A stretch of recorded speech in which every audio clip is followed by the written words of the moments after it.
Dadalhin tayo ng kasong ito sa Kolkata, India. Ang Kolkata ang capital ng West Bengal sa India. Matatagpuan ito sa Hooghly River na siyang pinakabising trading port ng panahon ng British Raj. Kilala rin sa tawag na Million Plus City dahil sa pagkakaroon nito ng halos 4.6 milyon na populasyon. Sa lugar na ito matatagpuan ang isa sa pinakabising tulay sa buong mundo, ang Cantilever Bridge o kilala rin sa tawag na Rabindra Setu na itinayo ng Braithwaite, Byrne and Jessop Construction Company noong 1942. Mayroon itong taas na 15,000 feet at siyang pang-anim na pinakamahabang cantilever truss bridge sa buong mundo.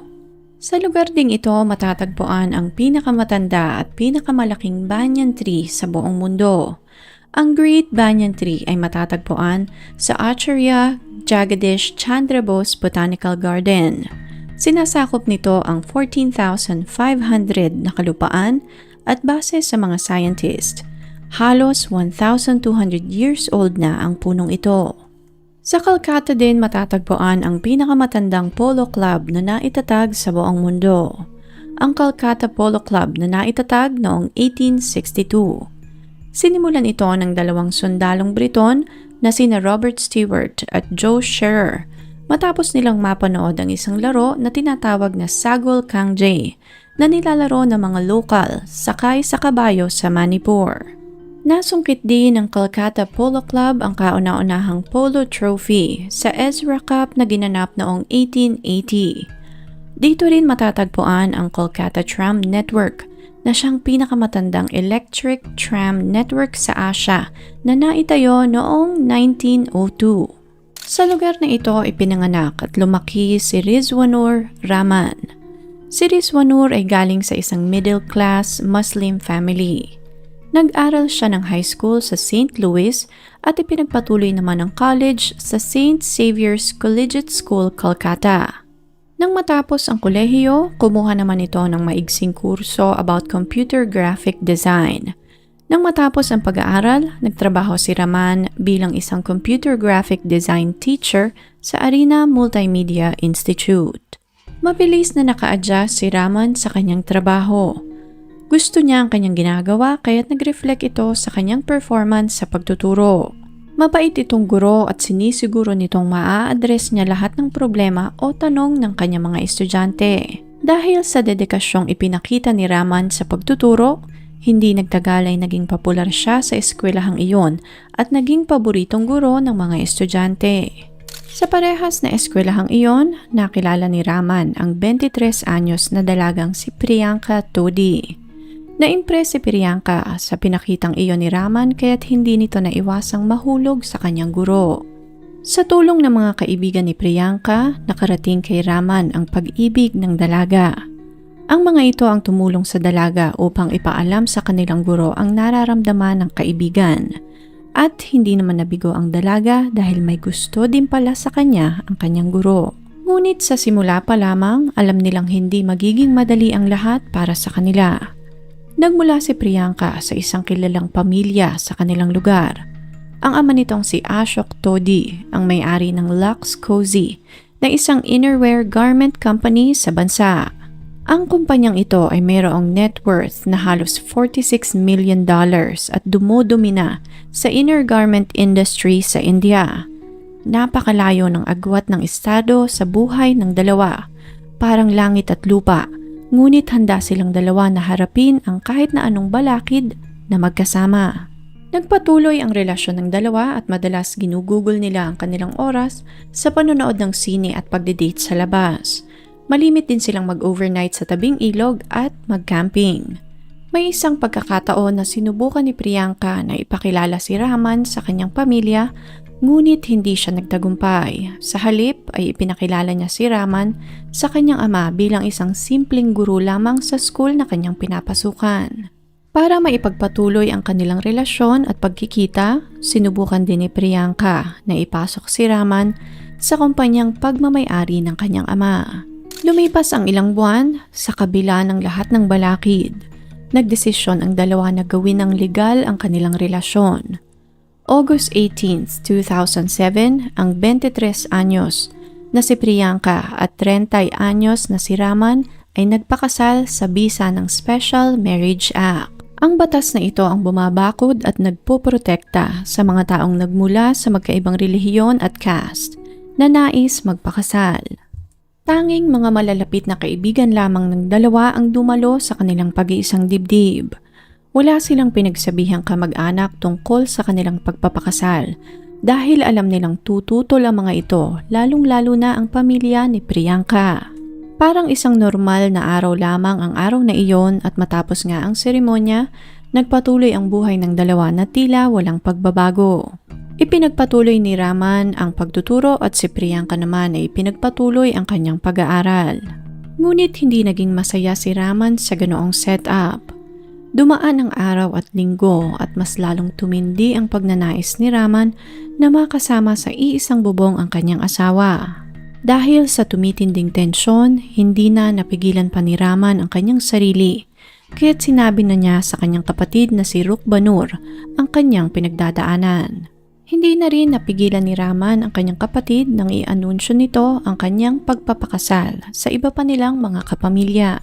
August 31, 2007, nakipagkita naman si Raman sa isa pang kaibigan na si Mohuddin o kilala rin sa tawag na Papu. Isinangguni din ito ang kanyang problema at dito na siya pinayuhan ng kaibigan na i-report sa pulis ang pangyayari nang sa ganon ay mabigyan silang dalawa ng proteksyon ng otoridad. At kung mangyayari iyon ay maaari na niyang maiuwi sa kanilang bahay ang kanyang asawa. Dahil sa pag-asang magiging maayos ang lahat, sinunod ni Raman ang payo ng kaibigan. Kinabukasan, nagpunta sina Raman at Priyanka sa istasyon ng pulis upang humingi ng proteksyon sa otoridad.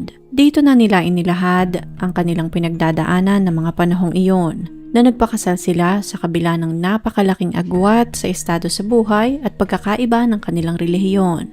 Idinagdag din nila na ng puntong iyon ay walang nakakaalam sa pamilya ni Priyanka na nagpakasal na silang dalawa. Hindi nila ipinaalam dahil sigurado silang hindi papayag ang ama ni Priyanka na si Ashok. Nagsumamo sila ng proteksyon sa mga pulis upang makapamuhay silang mag-asawa na magkasama. Nang araw ding iyon, sa bahay na ni Raman umuwi si Priyanka. Dinala na nito lahat ng kanyang gamit at mga importanteng papeles. Dinala ni Priyanka ang kanyang birth certificate, qualification certificate, ang kanilang marriage certificate at ilang mga larawan at mga damit. Nang makapag-settle down, dito na tinawagan ni Priyanka ang kanyang pamilya upang sabihin na nagpakasal na siya at lumipat na siya sa bahay ni Raman.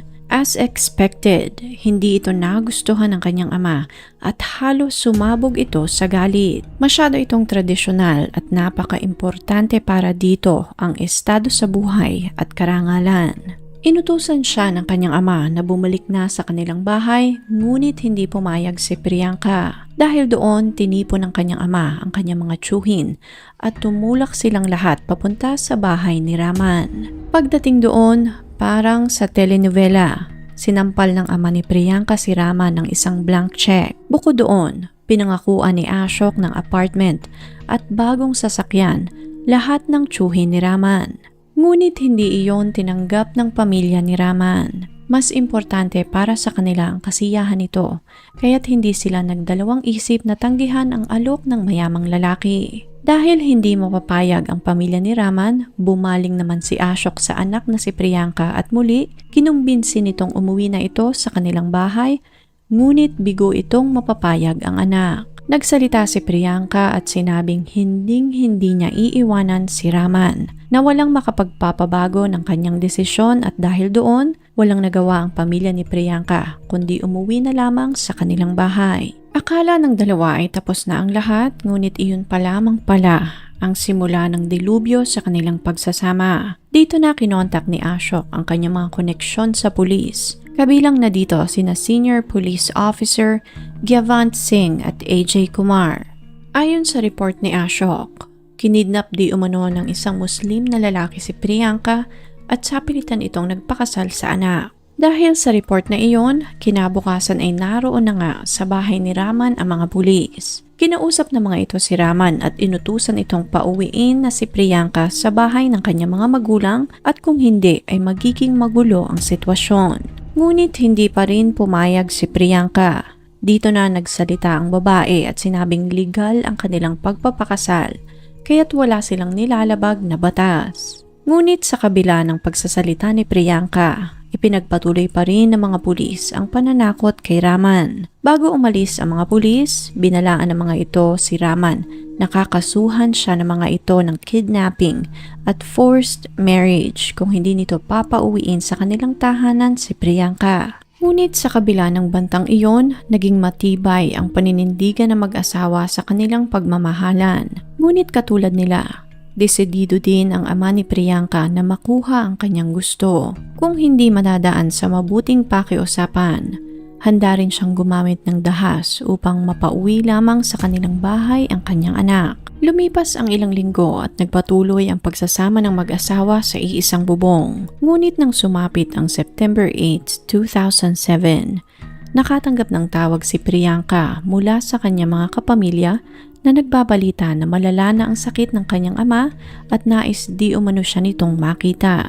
Kahit na natatakot si Priyanka, alam niya sa puso niya na hindi niya matitiis ang kanyang ama kung ito ay may sakit, kaya't isinangguni nito ang kanyang alalahanin sa kanyang asawa. Nang marinig ni Raman na may sakit ang ama ni Priyanka, pumayag ito na makita nito ang kanyang ama. Lumipas ang ilang araw, dumating sa bahay ng mag-asawa si Anil na tiyuhin ni Priyanka. May dala itong kasulatan na nagsasabing lumalala na nga ang sakit ng ama ni Priyanka, kaya't kailangan nitong manatili sa kanilang bahay ng 7 araw. Pagkatapos ng 7 araw ay hindi na nila gagambalain pa si Priyanka. Nang mabasa ang kasulatan, pinirmahan ng mag-asawa ang dokumento at sumama na si Priyanka sa kanyang tiyuhin pabalik sa kanilang bahay. Ngunit sa kasamaang palad ay hindi na nakabalik pa si Priyanka sa piling ni Raman. Pagdating niya sa kanilang bahay ay napagtanto niya na nagsisinungaling ang kanyang mga magulang, na hindi totoong may sakit ang kanyang ama. Kinumpiska ng mga ito ang kanyang telepono, kaya't hindi na rin siya nakapag-update sa kanyang asawa. Simula din ang araw na iyon, pakiramdam ni Raman ay hindi na siya ligtas sa bahay na kanyang tinitirhan, kaya't minabuti niyang magpalipat-lipat sa bahay ng kanyang mga kamag-anak at mga kaibigan. Hindi niya maintindihan kung bakit ganoon ang kanyang nararamdaman, gayong technically ay wala naman silang nilalabag na batas ni Priyanka. Ilang beses niya ding sinubukang tawagan ang kanyang asawa maging ang numero ng bahay nila, ngunit bigo siyang makausap si Priyanka. Lumipas ang 3 araw at dito na nakatanggap ng tawag si Raman mula sa kanyang asawa. Tumawag ito sa kanya gamit ang isa sa mga telepono sa kanilang bahay. Napakabilis lamang ng tawag na iyon at tila pumuslit lamang ito sa kanyang mga bantay. Sa tawag na iyon ay umiiyak si Priyanka. Nagsusumamo ito kay Raman na huwag siya nitong kalimutan. Nahintayin siya nito at nangakong gagawin niya ang lahat upang makabalik siya sa piling ng kanyang asawa. Sa tawag ding iyon, nangako si Raman na hinding-hindi siya bibitaw at kung kakailanganin ay maghihintay siya habang buhay. Lumipas ang halos 2 linggo, nagdesisyon si Raman na sumulat sa Association for Protection of Democratic Rights upang humingi ng tulong. Sa sulat na ito, isinaad ni Raman na siya ay isang mabuti at tapat na mamamayan ng India. Bilang miyembro ng lipunan, iginagalang niya ang konstitusyon at bilang isang taong nasa tama ng gulang, ginawa nila ni Priyanka ang legal na paraan ng pagpapakasal upang makapamuhay silang magkasama. Nagsumamo siya ng tulong sa organisasyon dahil ng puntong iyon ay hindi na niya alam ang kanyang gagawin para masagip ang kanyang asawa. Ngunit sa kasamaang palad, walang naging tugon sa lahat ng paghingi ng saklolo at iyon pa nga ang naging sanhi ng katapusan ni Raman. September 21, 2007, nakita na lamang ang walang buhay na katawan ni Raman sa isang tramo ng tren. Nagtamo ito ng malalim na sugat sa may batok. Ang mga kamay nito ay nakatali sa may bandang dibdib at nakasubsob ito sa lupa nang makita siya ng mga tao. Nakarating sa kanyang pamilya ang balitang ito at halos gumuho ang mundo ng kanyang mga magulang. Hindi nila akalain na aabot sa ganoon ang sitwasyon Gayong ang gusto lamang naman ni Raman at Priyanka ay maging masaya sa piling ng isa't isa. Ayon sa inisyal na investigasyon, pagpapakamatay ang sanhi ng pagpanaw ni Raman. Ngunit ang nakapagtataka ay natagpuan ang mga labi ni Raman malapit sa bahay ni Priyanka. Mabilis na kumalat ang istoryang ito sa media at umani ito ng samot-saring reaksyon mula sa mga tao. Mas lalo pang nagsumiklab ang galit ng publiko nang hindi pa man natatapos ang post-mortem examination sa mga labi ni Raman ay in-announce na kaagad ni Police Commissioner Prasoon Mukherjee na ang kaso ni Raman ay isang simpleng kaso lamang ng pagpapakamatay. Nagpatawag pa ito ng isang press conference kung saan sinabi nito na naiintindihan niya ang pamilya ni Priyanka dahil sumama ito sa isang lalaki na hindi naman kilala ng kanyang pamilya. Hindi di umano nila kilala si Raman, kaya't natural lamang ang naging reaksyon ng kanyang mga magulang. Hindi naman nagustuhan ng mga journalist ang kanilang naririnig na tila walang bilang ang buhay ni Raman para sa mga pulis, kaya't sinubukan nilang linawin sa inspektor kung tama ba ang naging aksyon ng mga pulis nang unang lumapit ang mag-asawa sa kanila. Ang tanging naisagot ng inspektor ay kung hindi nakailam ang pulisya, may opsyon ang mag-asawa na humanap ng ibang paraan. Hindi naman matanggap ng mga kaanak ni Raman ang konklusyong iyon ng mga pulis dahil alam nilang hinding-hindi gagawin ng kanilang anak ang magpakamatay. May mga balita pang lumabas na mga panahong iyon na bigla na lamang nawala ang katawan ni Raman sa morgue. Lahat ito ay lumabas sa media na mabilis namang kinundina ng mga tao. Hindi sila makakapayag sa hindi makatarungang pagtrato kahit sa mga labi na lamang ni Raman. Dito na nagsimula ang protesta ng mga tao para sa biktima. Hustisya ang sigaw ng madla dahil napakalinaw sa mga nangyayari na pinapanigan ng batas ang makapangyarihang pamilya ni Priyanka. Binato ng mga tao ang mga pulis at sino mang tao na pipigil sa kanilang pagpoprotesta. Mayroon pang nasugatang isang taxi driver at may isang pulis na sinilaban ng mga tao sa galit. Nanunog din ng 8 bus at ilang mga private vehicle ang mga taong nagpoprotesta. Talaga namang nagdulot ng kaguluhan ang kasong ito sa India. Nakisawsaw din ang gobyerno sa lumalalang kaguluhan dahil sa kasong ito.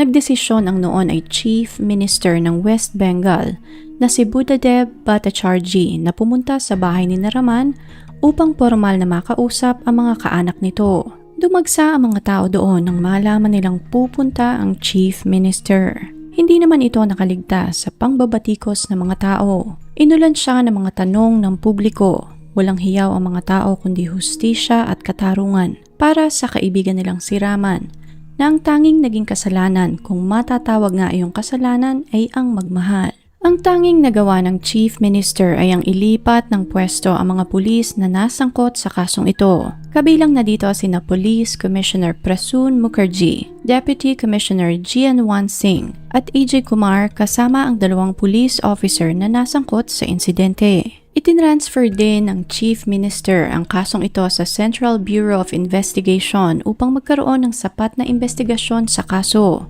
Hindi naman nagpatinag ang ina ni Raman na si Kishwar Jahan dahil nag-file ito ng petisyon sa Kolkata High Court na sinasabing hinding-hindi magagawa ng kanyang anak na kitlin ang kanyang buhay. Naniniwala siya na ang kanyang anak ay pinatay ng ama at iba pang kapamilya ni Priyanka. Idinagdag pa nito na bago tuluyang pumanaw si Raman ay panay ang pananakot ng mga ito sa kanilang anak. May motibo ang mga ito kaya't hindi malabong ang pamilyang iyon talaga ang pumaslang sa kanilang kawaawang anak. Ngunit ang nakapagtataka ay kahit nakalat na ang balitang nagpakamatay si Raman sa buong media, hindi ni minsang nag-reach out si Priyanka sa pamilya ng kanyang asawa. Naglabas ito ng isang maigsing interview sa media kung saan sinabi niya kung gaano niya kamahal ang kanyang asawa. Ngunit hindi di umano naging maayos ang kanilang pagsasama dahil sa pangingialam ng kapatid ni Raman na si Rukba Noor at ang kaibigan nitong si Papu. Itinagdag din ni Priyanka na noong September 19, 2007, tumanggap di umano ang kaibigan ni Raman na si Papu ng pera mula sa kanyang tiyuhin upang kumbinsihin si Raman na pumirma ng divorce papers. Gabi ng parehas na araw, idinagdag din ni Priyanka na pinilit di umano ni Rukba Noor ang kapatid na pirmahan ang mga dokumento. Idinagdag din ni Priyanka na totoong pine-pressure ng pamilya niya si Raman na pabalikin siya sa kanilang bahay. Ngunit ang mas lalong nagpasakit ng ulo ni Raman ay ang pangingialam ng iba pa niyang mga kaanak. Ayon din kay Priyanka, hindi siya pinressure ng mga pulis na bumalik sa kanilang bahay. Dahil nang nalaman niyang may sakit ang kanyang ama ay kusa siyang bumalik sa poder ng kanyang mga magulang. Sumulat din si Priyanka sa ina ni Raman at inutusan ng mga ito na ibalik nila lahat ng kanyang mga gamit at pag-aari na naiwan niya sa bahay ni Raman. Nakakalungkot na tila tuluyan ng bumaliktad si Priyanka sa hindi maipaliwanag na dahilan. Base naman sa investigation report ng CBI, kinumpirma nila na totoong nagpakamatay nga si Raman. Ngunit maraming factors na nagtulak dito upang kitlin ang kanyang buhay. Naroon ang pamimressure ng pamilya ni Priyanka, ang pamimressure ng mga pulis, pati na rin ang kanyang sariling pamilya. Nang araw na mapas lang si Raman, nakikituloy ito sa bahay ng kanyang tiyahin. Nagtungo doon ang CBI at doon ay nakita nila ang isang sulat ng pamamaalam sa laptop ng pinsan ni Raman. Dinilit iyon ng pinsan ni Raman, ngunit nagawa ng mga pulis na ma-retrieve ang nasabing sulat. Sa sulat na iyon, sinabi ni Raman na ang tiyuhin ni Priyanka na si Anil Saraugi, kasama ang 3 pang pulis ang may dahilan kung bakit siya nagdesisyon na tapusin na ang kanyang buhay. Idinagdag pa ni Raman sa sulat na iyon na iiwan na niya ang mundong tinirhan niya ng halos 30 taon.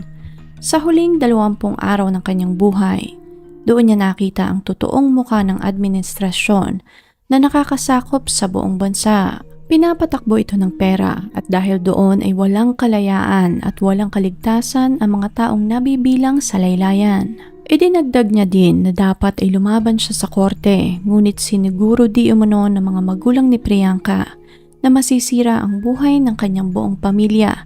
Kaya para matapos na ang lahat at magkaroon ng katahimikan ang lahat, nagdesisyon si Raman na tapusin na lamang ang kanyang buhay. Idinagdag din ni Raman na sa kabila ng nangyari ay pinapatawad niya ang kanyang father-in-law dahil sa huli ay nagawa lamang niya ang mga aksyong iyon dahil isa itong ama na walang hangad kundi ang ikabubuti ng kanyang anak. Dahil sa sulat na iyon, kinunclude ng CBI na kinitil nga ni Raman ang kanyang buhay taliwas sa mga haka-hakang lumabas mula sa publiko. Ngunit hindi pa doon natapos ang lahat dahil makalipas ang ilang buwan. Lumutang ang taong unang nakakita sa katawan ni Raman sa tramo ng tren noong September 21, 2007. Bago magsalita, humingi ito ng proteksyon sa mga pulis upang masiguro ang kanyang kaligtasan. Ang lalaking ito ay si Arindam Mana. Ayon sa witness, napakaraming sugat ni Raman nang makita niya ang katawan nito sa tramo. Kung totoong nagpakamatay ito, ay paanong maipaliliwanag lahat ng sugat nito sa katawan? Ngunit wala ding nangyari sa kumpesyong iyon ni Arindam. Ang napakahalagang impormasyong ito na ibinigay niya sa mga pulis ay mukhang nabaon na lamang sa limot. Lumipas naman ang 2 taon noong February 11, 2009. Natagpuan din ang katawan ni Arindam sa isang tramo. Halos hindi na makilala ang labi nito sa dami ng tamang natamo nito. Nakahiwalay din ang ulo niya sa kanyang katawan.